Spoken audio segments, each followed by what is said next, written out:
తెలంగాణలో సంచలనం సృష్టించిన ఫోన్ ట్యాపింగ్ కేసులో నిందితుడిగా ఉన్న సస్పెండెడ్ అడిషనల్ ఎస్పీ భుజంగరావిల్లే లక్ష్యంగా ఏసీబీ అధికారులు భారీ సోదాలు చేపట్టారు. ఆయన ఆదాయానికి మించి ఆస్తులు కూడబెట్టారనే ఆరోపణలతో ఏసీబీ ఈ దాడులు నిర్వహిస్తోంది. హైదరాబాద్తో పాటు సూర్యాపేట జిల్లా సహా మొత్తం 15 ప్రాంతాల్లో ఏకకాలంలో ఈ తనిఖీలు కొనసాగుతున్నాయి. భుజంగరావు నివాసంతో పాటు ఆయన బంధువులు సన్నిహితుల ఇళ్లలోనూ ఏసీబీ బృందాలు విస్తృతంగా సోదాలు చేస్తున్నాయి. తనిఖీలో భాగంగా కీలక పత్రాలు, ఆస్తుల వివరాలను అధికారులు పరిశీలిస్తున్నారు.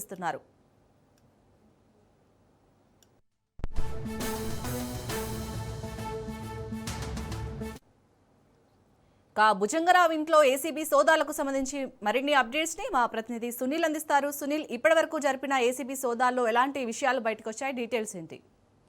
ఆదాయాన్ని మించిన ఆస్తుల కేసులో అడిషనల్ ఎస్పీ భుజంగరావు నివాసంపై ఈరోజు ఏకకాలంలో 15 ప్లేసెస్లో ఏసీబీ అధికారులు సోదాలు నిర్వహిస్తున్నారు. ప్రధానంగా హఫీజ్ నగర్లో ఉన్నటువంటి శాంతినగర్లో ఉన్నటువంటి తన నివాసంతో పాటు సూర్యాపేట, అదేవిధంగా తన నల్గొండ తన బంధువుల నివాసాల్లో కూడా ఏసీబీ అధికారులు ఏకకాలంలో 15 చోట్ల ఈరోజు ఉదయం 6 గంటల నుంచి కూడా ప్రస్తుతం అయితే సోదాలు అనేవి కంటిన్యూ కొనసాగిస్తున్నారు.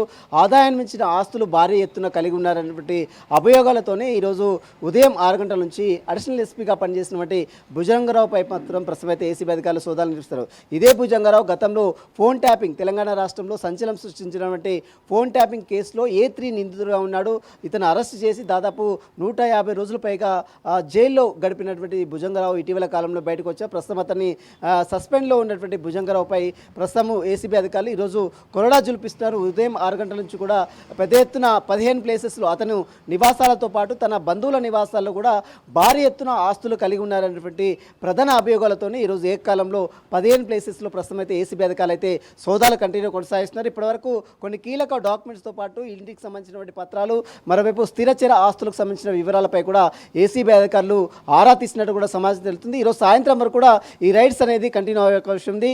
రైడ్స్ అన్ని కంప్లీట్ అయిన తర్వాత ఏసీబీ అధికారులు పూర్తి వివరాలతో అన్ని వివరాలు కూడా వెల్లడించే అవకాశం, అవసరమైతే భుజంగరావును కూడా అదుపులో తీసుకునే అవకాశం ఉంది. శాలిని.